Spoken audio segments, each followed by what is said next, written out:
नमस्कार। बिरसा न्यूज़ 24/7 में आप लोगों को सुस्वागतम।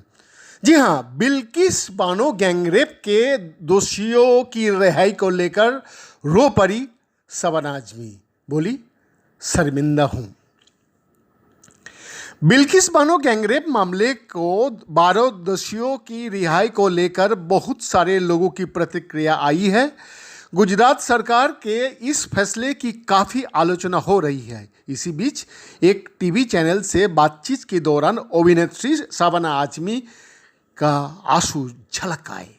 उन्होंने कहा कि जघन्य अपराध का दोषियों की रिहाई और फिर उनका फूल माला से स्वागत करना बहुत ही शर्मनाक है।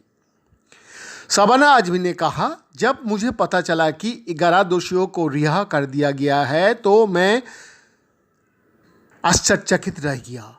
इन लोगों को छोड़ा जाता है और फिर लड्डू बांटे जाते हैं।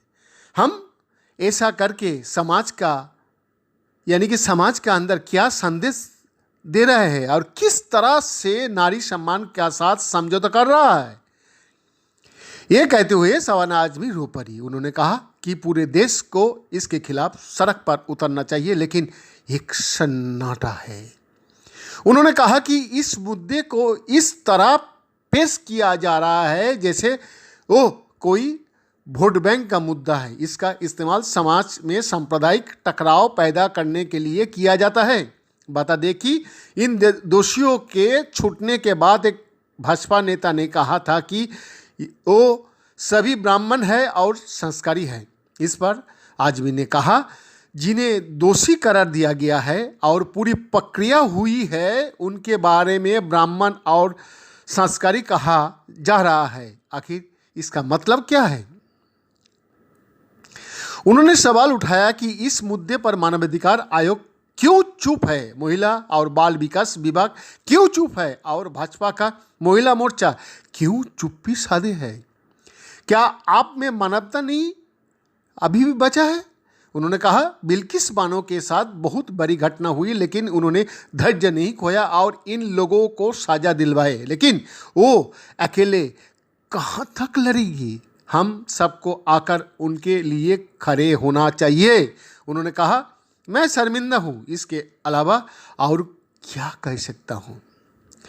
दोषियों की रिहाई और फिर उनके स्वागत की आलोचना भाजपा के भी कई नेता कर चुका है। इनमें खुशबू सुंदर का नाम भी है। खुशबू सुंदर ने कहा था कि जिसके साथ रेप होता है या क्रूरता होती है उसकी आत्मा जीवन पर्यंत घायल रहती है। ऐसे दोषियों को मुक्त नहीं किया जाना चाहिए। ये नारित्व का अपमान है। वही देवेंद्र फडणवीस ने भी आरोपियों का स्वागत करना गलत बताया था। हिमाचल का पूर्व मुख्यमंत्री शांता कुमार ने भी अपनी राय रखी थी और कहा था कि गैंगरेप का दोषियों का इस तरह स्वागत करना ठीक नहीं है। वैद्यनाथ दास का रिपोर्ट, बिरसा न्यूज़ 24/7।